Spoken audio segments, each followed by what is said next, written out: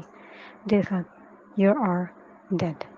تصدیق کے احساس سے وہ پگھل رہی تھی۔ ایک نگاہ غلط اس پر ڈال کر وہ پیر پٹکتے ہوئے واپس پلٹی۔ آپ نے اسے دروازے کی اس پار آگے پوری قوت سے اپنا ہاتھ پیانو بورڈ پر دے مارا۔ میں نے تو پہلے ہی کہا تھا۔ رک جاؤ الوینا، نازش اب دلاسا دے رہی تھی۔ یہ تو بالکل فنکی ہے، پروفیسر ٹٹاشی کا چہیتا ہے، جبھی تو یونیورسٹی میں تو زیادہ ہی سینہ تان کر چلتا ہے کون یہ گول موم والا بندر؟ الوینا غورائی، اس کی بھوری آنکھوں میں شدید غصہ تھا۔ نازش مسکرائی، کہنے لگی پروفیسر کے دوست کا بیٹا ہے، میرے دور پار کا کزن، زریز حسن نام ہے اس کا۔ نازش نے اتنا کہا اور پھر پیانو کے سامنے آ بیٹھی۔ الوینا نے سر جھٹک دیا۔ ایک یونیورسٹی پروفیسر کے دوست کے بیٹے کی اتنی ہمت کہ وہ الوینا جہاں داد کے سامنے زبان چلائے۔ اسٹوپڈ۔